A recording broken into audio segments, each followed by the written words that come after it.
This man is an author. He writes stories. He has just finished writing a story. He thinks many people will like to read it. So he must have the story made into a book. Let's see how the book is made. Well, hello there. You seem to caught me in my reading hour. It's my hour of relaxation.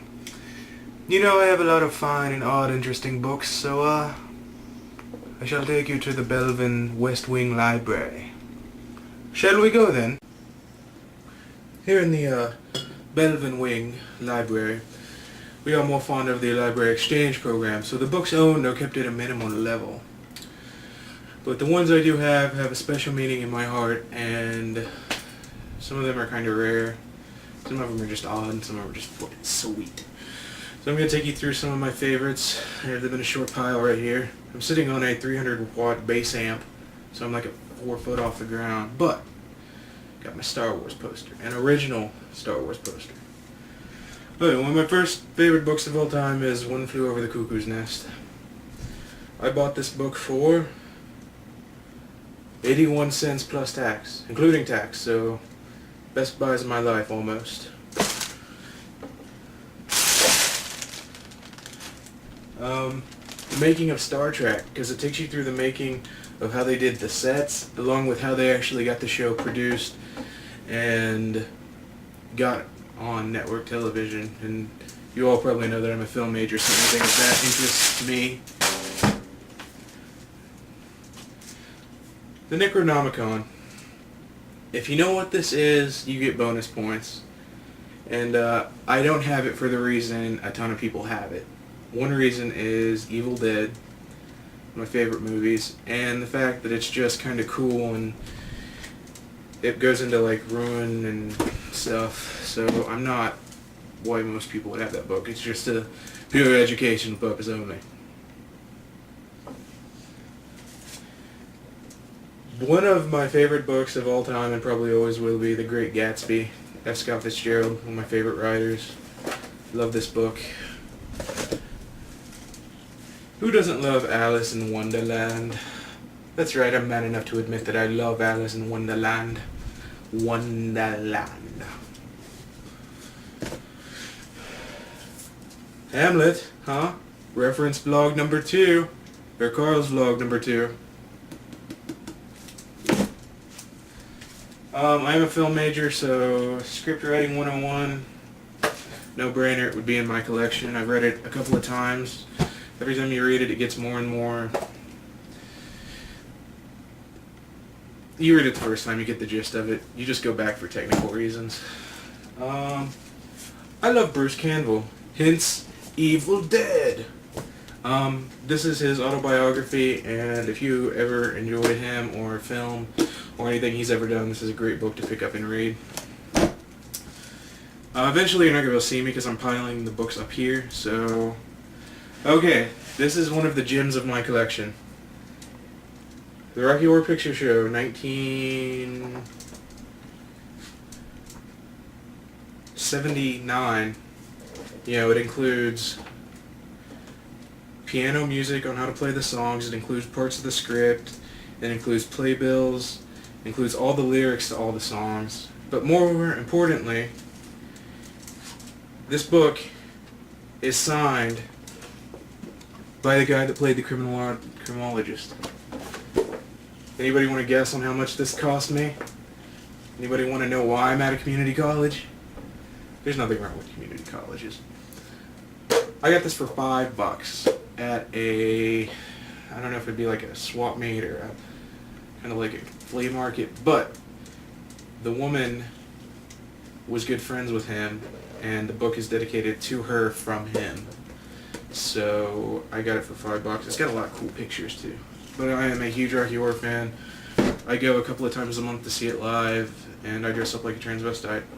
If I can find some pictures, the pictures will play now.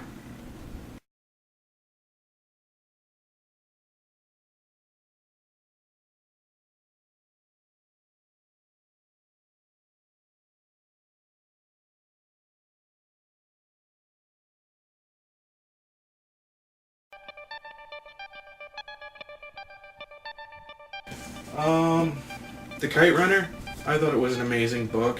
I haven't seen the movie, but the book, I really liked it. You know, it was a true human story, and everybody loves humans.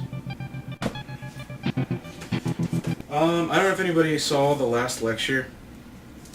This is the book based off of it, and we watched this in my chemistry class, my junior year of high school, and for some reason it really got to me. Like, I mean, it hit hard. Like, it was just something that definitely real, because I'll get at that at the end of the show. But at the end of the year, the teacher gave me this, and on the inside, she wrote a note, and it was one of the best things that anybody's ever given me. It's pretty much her saying, I hope your dreams in film come true. I'll always be there rooting for you. Consider this an early graduation gift. Miss Cunningham, if you're watching, you are the bomb. You are probably the best teacher I will ever have in my life. Favorite movie of all time, Donnie Darko. This is the complete script with foreword written by Jake Gyllenhaal. I've seen that movie, like, I kid you not, no exaggeration, like 150 times. I just like it. Every time you watch it, you get something different. If you watch the director's cut, you get something different than the regular cut. And if you watch the regular cut, you get another meaning than the director's cut. Richard Kelly, one of my idol directors. Speaking of idol directors, my all-time favorite director, Stanley Kubrick, 2001: A Space Odyssey, is a great book and movie.